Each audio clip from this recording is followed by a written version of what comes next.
उस सतलोक में कहते हैं आपके अंदर असंख्यों लहर मेहर की उपजेंगी, कहर नहीं जा कोई। जैसे आप कभी कभी एकांत में बैठे हो दास के साथ, तो बहुत बार बनी है ऐसी बातें, ऐसी बहुत बार हिलोर उठती हैं। जब वो एक तरंग आती है मेहर की, उस समय कोई भी बुरा दिखाई नहीं देता। दुश्मन भी जो हमें दुख दे रहा है उसके प्रति भी बिल्कुल दुर्भावना नहीं रहती, कोशिश करने से भी दुर्भावना नहीं आती। उसके अवगुणों को भी गिनते हैं तो भी दुर्भावना उत्पन्न हृदय में नहीं आती, और वो होती है कुछ समय की। फिर उसके जाने के बाद जो का त्यों कहर टूट जाता है। उसने ऐसा क्यों किया, उसने ऐसा कैसे कर दिया, वो घाटा हो गया, वहाँ ऐसे नुकसान हो गया, फलाना ऐसे करना है, यानी वो कहर की लहर फिर शुरू होगी। तो परमात्मा कहते हैं वहाँ सतलोक के अंदर ये शंखों लहर मेहर की उपजे और कहर नहीं जा कोई, कोई कष्ट नहीं, ना बुढ़ापा ना मृत्यु, सदा युवा शरीर रहेगा। और वहाँ जो शरीर बनेगा शुक्रम अकायम ऐसनाविरम, वो इस नाड़ियों के जोड़ से नहीं बनेगा वहाँ शरीर हमारा, श्वास से नहीं चलेगा, वो एक तत्व से बनता है। जैसे यहाँ 5 तत्वों से शरीर बना है, इसमें कहीं 5 तत्व दिखाई देते हैं आपको, और कितना सुंदर बना रखा है, और बिल्कुल 5 तत्वों का मेल है। इसका योग कैसे बनाया, जैसे अन्न हो गया, अन्न खाया, अन्न से फिर शक्ति बनी, शक्ति से फिर शरीर बना, उसका ऐसा प्रारूप बदल कर ऐसा बना दिया। ऐसे वहाँ एक तत्व से, नूर तत्व से हम सभी का शरीर बनेगा, और वो शरीर ऐसा होगा जैसे 16 सूर्य जितना तेज होगा आपके शरीर का, प्रत्येक आत्मा का। लेकिन परमात्मा का भी शरीर है, अपने ही जैसा है, उसका बहुत तेजोमय शरीर है सतलोक के अंदर। उनके एक रोमकूप में करोड़ सूर्य करोड़ चंद्रमा दोनों की मिली जुली रोशनी भी फीकी है भगवान के एक रोमकूप के नूर के सामने। और हम सब आत्माओं का 16 सूर्य जितना सुंदर, यानी इतना तेजों में और बहुत ही खूबसूरत शरीर होगा। अब क्या बताते हैं, कोटि जन्म तन भरमत हो गए, कुछ ना हाथ लगा रे। पुण्यात्माओं, अभी तो आपको ज्ञान अभी इतना गहनता से ग्रहण नहीं किया आपने, अंदर समाया नहीं आपके अंदर। जब ये सच्चाई हृदय मान लेगा ना, आपका आत्मा मान लेगी 100 की 100 सच्ची है जो परमात्मा ने बताई। और अब इसको सत्य को सत्य मानने में देर नहीं लगेगी। अपने थोड़े से फार्मूले याद रखो। सभी वेद कहते हैं परमात्मा ऊपर रहता है, मनुष्य सदृश शरीर में है, और वहां से वो गति करके आता है। और यहाँ के क्या लीला करता है, जब वो बालक रूप धारण करके, शिशु रूप धारण करके प्रकट होता है, तालाब के ऊपर, जल के ऊपर, कमल के फूल पर विराजमान होता है। यानी जल के ऊपर विराजमान होने से उसको नारायण कहते हैं। अब पता लग जाएगा वो है कौन। और जो छोटे बालक जब होता है उसको कोई पुण्यात्मा संस्कारवश निसंतान दंपति उठा के ले जाती है। प्रत्येक युग में ऐसा होता है। और फिर परमात्मा वहाँ उनके परवरिश की लीला कंवारी गायों से होती है, कंवारी गाय से। तो पुण्यात्माओं 600 वर्ष पहले भगवान आए थे, कबीर जी पूर्ण परमात्मा परम अक्षर ब्रह्म, उन्होंने वो लीलाएं की थी जो वेदों में लिख रखी है। वेद तो केवल परमात्मा की पहचान बताते हैं, वो ऐसा है, ऐसा करता है। वो लीला किसने की है आज तक, श्री कृष्ण का इतिहास देख लो, वह भी आए पृथ्वी पर, जन्म हुआ माँ से। लेकिन कबीर परमेश्वर का माँ से जन्म नहीं हुआ। ये तगड़मबाजी बढ़ा करते नकली आदमी कि एक विधवा ब्राह्मणी थी, वो उसने शर्म के मारे गिर गई, उसका विधवा का बच्चा हो गया। उसके विधवा का, माँ का, बाप का, उसका कितने नाम गाम तो बता दो। ऐसे सट्टे मारे मूर्ख बना रखा था हमारे को, सारी झूठ बोल रखी थी, भगवान को कौड़ी सिद्ध कर दिया और कौड़ियों को लाल बता रखा था। और वो कंवारी गायों से दूध पीता है, वो कंवारी गायें दूध देती है। तो ये लीला परमेश्वर कबीर जी ने की थी, और आज तक किसी ने करी हो बता दो। और किसी का नो प्रमाण ऊपर तो चलकाया और सह शरीर चला गया वापस, एक दिखा दो जिनको हम भगवान मानते थे, राम श्री कृष्ण का दिखा दो। तो कहने का भाव पुण्यात्माओं, हम भगवान को पहचान नहीं सके क्योंकि जिनको हम गुरु मानने थे वो अंधे थे, ज्ञान नेत्रहीन थे। वो कहते मोती मुक्ता दर्शत नाही, यो जग है सब अंदरे, दिखत के तो नैन चश्म इनका फिरा मोतिया बंदरे। किसी को मोतिया बंद हो जाता है, उसकी आंखें स्वस्थ दिखाई देती हैं, और उसने दिखता कते नहीं, नपट अंधा होता है, ब्लाइंड मैन होता है वो। तो इसी प्रकार ये ज्ञान नेत्रहीन थे और दिखे थे चतुर, क्योंकि संस्कृत जाने थे। एक भाषा के जान लेने से उसमें लिखे हुए गूढ़ रहस्य को नहीं समझा जा सकता। अब हम हिंदी जानते हैं, मान ले किसी फॉरेनर ने आके हिंदी सीख ली और इसको तुलसीदास करित रामायण को ले गया वहां पर अपने देश में, और उसने अक्षर पैर का पता नहीं, राम कौन था, रावण कौन था, सीता कौन थी, कुंभकर्ण कौन था, और भाई विभीषण कौन था, तो उन्हें पता नहीं कि अटके बट मारेगा। हिंदी के जान लेने से उस कथा को वो कैसे सुलझा सकता है जो चौपाइयों में लिखी है। ऐसे ही वेद और ग्रंथ और पुराण और गीता जी ये परमात्मा की महिमा से परिपूर्ण है। संस्कृत के जान लेने से कोई नहीं समझ सकता जब तक ये मौखिक कथा रामायण वाली की तरह सृष्टि रचना का जिसको ज्ञान नहीं होगा। और वो सृष्टि रचना खुद रचने वाला ही बता सकता है। ठीक ठीक अभी तक तगड़मबाजी बढ़ा रहे थे, अब प्रसंग जो आ रहा है वहीं पर आते हैं। क्या बताते हैं कि कोट जन्म तन भरमत हो गए, कुछ ना हाथ लगा रे, और कुकर सुकर खरबा बोरे, कौआ हंस बुगारे। अब परमात्मा को पहचानना एक इतना आसान हो गया। एक तो ये पहचानना है कि सारे वेद बतावें, चारों वेदों को तो हम कति फाइनल मान रहे हैं, अब भी कोई उसको न्यू कहे कि मैं नहीं मानता वेदों को, वो तो फिर भक्ति योग प्राणी है नहीं, या किसी ने भ्रमित करा क्या, उल्लू ने मूर्ख ने। जो ये कहते हैं हम वेदों को नहीं मानते, पुराणों को नहीं मानते, हम अपने गुरुओं के ज्ञान को श्रेष्ठ मानते हैं, तो सदग्रंथों को न मानना ही उनकी महामूर्खता है। और कबीर जी की वाणी भी सदग्रंथ है, वो सब ग्रंथों का ग्रंथ है, यानी उसमें ऑल इन वन है, नो समझ लो। और दूसरा वेद बताते हैं, फिर वो लीला किसने की, फिर आंखों देखा संत बताते हैं। हम सुल्तानी नानक तारे, दादू को उपदेश दिया, जात जुलाहा भेद न पाया, वो काशी माहे कबीर हुआ। आदरणीय गरीबदास साहिब जी बता रहे हैं, उनको भगवान मिले थे, जिनको वो आकर मिलते हैं अच्छी आत्मा दृढ़ भक्तों को। उनमें से एक आदरणीय नानक साहिब जी हैं, वो कहते हैं, फाई सूरत मनुकी वेश, ए ठगवाड़ा ठगी देश, खराब सियाणा भोता भार। ये धानक रूप रहा करतार। परमात्मा सतलोक से आए थे, परमात्मा उसमें समकालीन थे, इनके यहाँ भी थे, उस सतलोक में भी रहते हैं, वो हर जगह जहाँ चाहे प्रकट हो सकते हैं, प्रभु में इतनी शक्ति है। तो नानक साहिब जी को बेई नदी पर मिले थे, स्नान करने गए जब, उससे पहले भी वार्ता की थी कबीर रूप में आके, लेकिन नानक साहिब जी मान्य नहीं थे, लेकिन अंदर से टूट गए थे सच्चाई को सुन के। प्रार्थना यही करते थे, प्रभु फेर मिलो एक बार है। आदरणीय नानक साहिब जी का जन्म पवित्र हिंदू धर्म में हुआ था। ये कालूराम मेहता खत्री अरोड़ा के घर इनका जन्म था, और इनके पिताजी जो पटवारी थे उस समय, और ये अच्छी आत्मा थी। फिर ये इन्होंने एक अपनी बहन के नगर में, जहाँ उनकी बहन ब्याह रखी थी, सुल्तानपुर शहर में अपने बहनोई की सिफारिश से वहाँ के सुल्तानपुर के नवाब के यहाँ नौकरी करते थे मोदी खाने में। तो स्नान करने के लिए बेई नदी पर जाते थे। पहले परमात्मा कबीर जी उनसे मिले, चर्चा की और बताया कि मैं कबीर हूँ और छोटी जाति का धारणक हूँ, काशी में रहता हूँ और मैं ज्ञान की तलाश में घूम रहा हूँ। तो नानक साहिब जी ने बताया कि श्री कृष्ण जी, श्री विष्णु जी सर्वशक्तिमान हैं, ये परम शक्ति है। गीता में इसी का वर्णन किया गया है। यानी जैसा भी उन्होंने, श्री नानक देव जी ने ब्रजलाल पांडे से गीता पढ़ा करते थे, जैसा भी ऐसे इन गुरुओं ने हमें ज्ञान दे रखा था, उसी आधार से नानक जी ने बहुत अपना सुनाया कि ऐसे है, श्री कृष्ण सर्वेश्वर हैं, सर्वशक्तिमान हैं, इन्हीं की भक्ति से मोक्ष होगा। तो परमात्मा ने उनसे 7 श्लोकों के उत्तर पूछे थे नानक साहिब जी से। एक तो ये पूछा था कि यदि श्री कृष्ण जी सर्वशक्तिमान हैं, चौथे अध्याय के 5वें और 9वें श्लोक में, दूसरे अध्याय के 12वें श्लोक में, 10वें अध्याय के दूसरे श्लोक में कहता मेरी तो जन्म मृत्यु होते।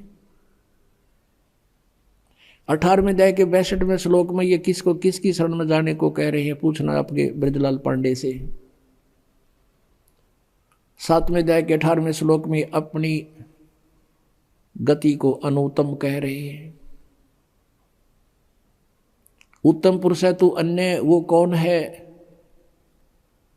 चौथे अध्याय के 34वें श्लोक में कहा कि तत्व ज्ञान तो कोई और है, ये गीता वाला ज्ञान तत्व ज्ञान इसको संत बतावेंगे।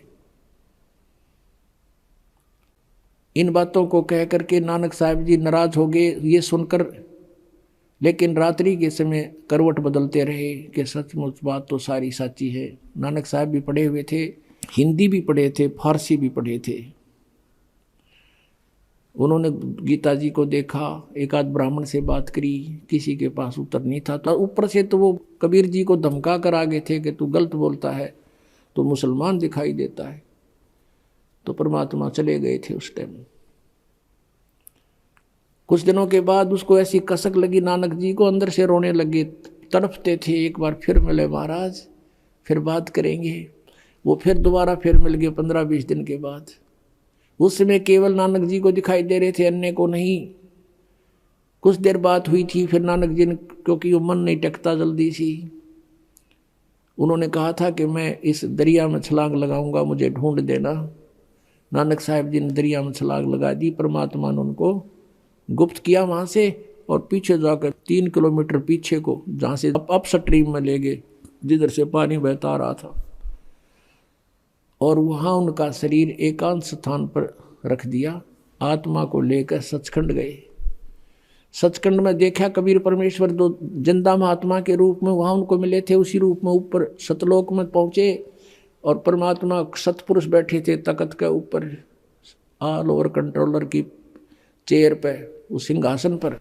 तो नानक साहब ने सोचा कि परमात्मा यू है सतपुरुष, सतपुरुष ये है सामने बैठे सिंहासन पर।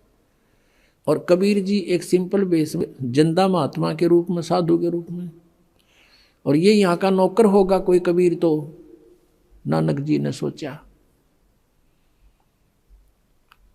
अब उस समय तक परमात्मा ने ये डिस्क्लोज नहीं किया। जब पहले रूप में मिले थे, वो जब तो कबीर रूप में मिले थे, दोबारा जब आए जिंदा महात्मा का रूप बना कर आगे, शरीर दूसरा था, चेहरा नहीं मिल रहा था बनारस वाले। फिर उनको लेकर गए ऊपर। ऊपर जाकर क्या देखा, कबीर जी जो जिंदा महात्मा के रूप में गए थे और दूसरा उन्हीं का रूप बैठा था। तेजों में करोड़ सूर्य मिला दे करोड़ चंद्रमा, ऐसा एक रोमकूप की शोभा। उसके ऊपर चौर करने लगे कबीर साहब। नानक जी ने पक्का हो गया कि सतपुरुष अकाल पुरुष तो यू है, ये बैठा तख्त पर जेड़ा, ये नीचे से ये बाबा जी आया महात्मा, ये इनका नौकर है। इतने में क्या हुआ, वो तेजों में शरीर वहां से उठा अपने सिंहासन से, और कबीर जी नीचे से जिंदा महात्मा वाले रूप में गए थे, वो विराजमान हो गए।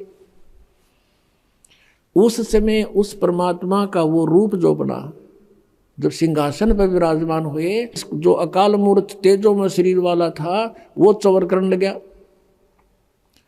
उस कबीर परमेश्वर जिंदा वाले बाबा वाले महात्मा वाले स्वरूप के ऊपर चवर करे नौकर की तरह। उस समय परमात्मा का जो स्वरूप बन गया वो कबीर जी वाला बन गया, जो धारणक रूप में, जो लाहे रूप में बनारस में थे, और जो पहले नानक जी को मिले थे। और वो तेजों में शरीर जो था कबीर जी के जिंदा महात्मा वाले शरीर में समा गया। अलग कोई नहीं रहा, ओनली वन गॉड है, एक परमात्मा कबीर जी विद्यमान थे, बनारस वाले धानक, ऑल ओवर कंट्रोलर की तख्त पर, सिंहासन पर। अब नानक साहब से कहा कि जाए। तीसरा दिन हो गया। इस तरह परमात्मा ने सारे ब्रह्मांड दिखाए, ब्रह्मा विष्णु महेश दिखाए, उनकी रचना बताई, कैसे इनका जन्म हुआ। अब परमेश्वर ने कहा कि अब जाओ प्यारी आत्मा, अब उन भोली आत्माओं को समझाओ जो काल के जाल में फंसी पड़ी है। अब वहां जाकर के प्रत्येक आत्मा ये चाहती है मैं वापस ना जाऊं उस गंदे लोक में। नानक जी ने प्रार्थना की, लेकिन परमात्मा ने कहा अब जाओ, आपकी आवश्यकता है वहां पर, मेरे गवाह बनोगे, लेकिन ऐसे नहीं मैं रख सकता, आपको ये भक्ति करनी पड़ेगी सतनाम की, और सतनाम बिना मोक्ष नहीं हो सकता। ये 2 अक्षर का नाम है, यानी पूरा ज्ञान उनके अंदर फीड कर दिया। अब उधर से नानक जी को मर्त जान करके डूब गया दरिया में, उसकी खोज शुरू होगी। नवाब ने भी खोज शुरू कर दी, गोताखोर लगा दिए, जाल डाल रहे हैं इधर जिधर डाउन स्ट्रीम में, और नानक जी उनका शरीर रखा 3-4 किलोमीटर अप स्ट्रीम में, जंगल में। तीसरे दिन वो आत्मा वापस भेज दी भगवान ने उस शरीर में, नानक जी वहाँ से उठकर सुबह सुबह फिर उसी दरिया पर आकर खड़े हो गए जहाँ लोग स्नान करने जाते थे और वो भी जाया करते थे। कहाँ तो हाहाकार मची हुई थी और मर गया डूब गया, मर गया डूब गया। उधर क्या देखा, वो तो सामने खड़ा है, सारा शहर उमड़ गया देखने के लिए। तब नवाब की नौकरी त्याग दी और कहा कि अब सच्ची सरकार की नौकरी करेंगे। तो फिर वो इस खोज में परमात्मा ने कहा था कि मैं बनारस में हूँ, काशी में, और वहाँ आ जाना, सतनाम दूंगा, और सतनाम बिना मोक्ष नहीं, और वो काल का लोक। तो सतनाम प्राप्ति के लिए और नानक जी ने वाहे गुरु कहा था कि वाहे गुरु। जब अकेले रह गए ना तख्त पे कबीर जी सतलोक में, और दूसरा रहा नहीं भगवान, जब ने कहा था वाहे गुरु, सही रास्ता दिखा दिया। और स्वयं भगवान वाहे गुरु, वो नीचे आ गया। नीचे आकर उसके मन में रट लगी कि वो ही गुरु मिला जो सतनाम दे। और ये 7 श्लोक जो परमात्मा ने प्रसन्न किए थे नानक जी ने, ये 7 श्लोक उसने नोट कर लिए। जो भी कोई ब्राह्मण विद्वान मंडलेश्वर उनको मिला, उनसे 7 श्लोक करते थे। बताइए 18वें अध्याय के 62वें श्लोक में यो गीता ज्ञानदाता किसकी शरण में जाने को कहता है। फिर वो करते फरड़ अपनी शरण में कहता है, अपने बारे में कहता है, छड़ दे गल। फिर वहाँ से चल पड़ते थे। वो न्यू पहचान करते जा रहे थे कि कौन से हैं वो भगवान। अयु ज्ञान जब स्वर में बोलेगा वो सही गुरु वही पाएंगे असली तक। उनकी खोज करनी थी, कहीं महात्माओं में यही छुपे ना हो। पहली उदासी यानी कति मायूस होकर यात्रा की थी, उसको प्रथम उदासी कहते हैं। तो बनारस में पहुँचे। कबीर जी ने यह भी बता दिया था कि मैंने रामानंद जी को गुरु बना रखा है, वो मेरे गुरु जी हैं, पहली मीटिंग में बताया था। तो रामानंद जी सुप्रसिद्ध थे। रामानंद जी के आश्रम में पहुँचे, वहाँ उनसे प्रश्न किया कि ऐसे ऐसे गीता में लिखा है, क्या आप जानते हो? रामानंद जी महात्मा थे, वो सच्ची बोला करते। कहने लगे भाई आजा, बैठ जा सरदार जी, आजा बच्चा, मैं जानता नहीं था लेकिन अब जान गया हूँ। मैं नहीं जानता था, मैं विद्वान पाक रहा था, लेकिन मुझे कख का पता नहीं था। वैसे तो वो मेरे को उन्होंने वचन दे दिया, वो भगवान है, परमात्मा है, अब मालिक हैं, सतपुरुष हैं, और मेरे को उन्होंने अपनी स्थिति ऊपर दिखा दी सारी। लेकिन उनकी आज्ञा का मैं पालन कर रहा हूँ। वो मेरे शिष्य नहीं है, मेरे गुरु हैं, लेकिन मर्यादावत उन्होंने कहा कि मुझे आप अपना शिष्य ही मानोगे। वो मेरे शिष्य कहो, मेरे गुरु कहो। और भाई उस कबीर जी ने मुझे यो ज्ञान बताया है। तो नानक जी ने कहा कहाँ मिलेंगे वो, कि अभी आएंगे शाम को यहाँ पर। नानक जी ने सोचा इतनी देर कौन डटा भगवान पृथ्वी पे, और हमने उसके लिए खोज के लिए सिर दे रखा। कहने लगे महाराज मुझे एक रास्ता बता दो, कहाँ है वो? कि वो अपनी झोपड़ी में होंगे। एक सेवक भेज दिया कि जाओ झोपड़ी पर छोड़ के आओ। अब जाकर देखा उस परमात्मा को, खड्डी में कपड़े बुने दानक का काम करें थे, उन ठानी जानते पता था आव एक आत्मा प्यारी। जब देखा वहाँ पर सतलोक काला नजारा सारा दिखाई दिया। ओए होए, कहते झांकी वे कबीर की नानक की तीवा, और वह सिखा के गलपड़ी कौन छुटावे था। अब जैसे कबीर जी का वहाँ देखा सतलोक में, ओए होए, फिर वहाँ बैठे दिखे वाहे गुरु, और कहते वहाँ एकदम इतनी उमंग में भर का आवाज लगाने लगे, फाई सूरत मलो की वेश, ए ठगवाड़ा ठगी देश, खरासियाना बहुता बार। देखो ये धानक रूप रहा करतार कि ये ठग है, हमें मूर्ख बना रहा है, बका रहा है। जैसे प्यार में क्या करें ठगे, और आँखों में पानी भर रखा। सारे जुलाए इकट्ठे हो गए वहाँ के, कहते हैं ये भगवान है, परमात्मा आए हैं, पूर्ण ब्रह्म है। अब कहते हैं घर का जोगी जोगड़ा, बाहर का जोगी सदे। वो दुल्हाई वहाँ के उसको एक आम सिंपल मैन मानते थे। वो क्या कहते हैं, ये देखो पंजाबी है, पंजाब तो आकर पागल बन गया, इसने भगवान बतावे, नीरू के बेटे ने, किससे का ना तसल्ली हुई। तो परमात्मा ने कहा प्यारी आत्मा अब इसने राज रख, थोड़े दिन गुप्त रखना, जिक्र ना करना, तेरा भी दिल तोड़ देंगे ये। अपनी भक्ति करो और प्रचार करो इस ज्ञान का, और ज़्यादा डिक्लेयर ना करना, अभी इसको गुप्त रखना हमने कुछ दिन। तो कहने का भाव ये है कि जिनने महापुरुषों ने भगवान मिला और जिनको हम मानते हैं वो परमात्मा से मिले, और उन्होंने बताया है कि धानक रूप रहा करदार, हक्का कबीर करीम तू बे ए परवरदिगार। गुरु ग्रंथ साहिब के 721 पृष्ठ पे लिखा है कि एक अर्ज गुप्तम पेश तोदर कून करतार, हक्का कबीर करीम तू बे ए परवरदिगार। हक्का कबीर माने सत कबीर है। और ये 24 पृष्ठ पे लिखा है, भाई सूरत मुल्क की वेश, ए ठगवाड़ा ठगी देश, और खरा सियाणा बोता भारी, धानक रूप रहा करता।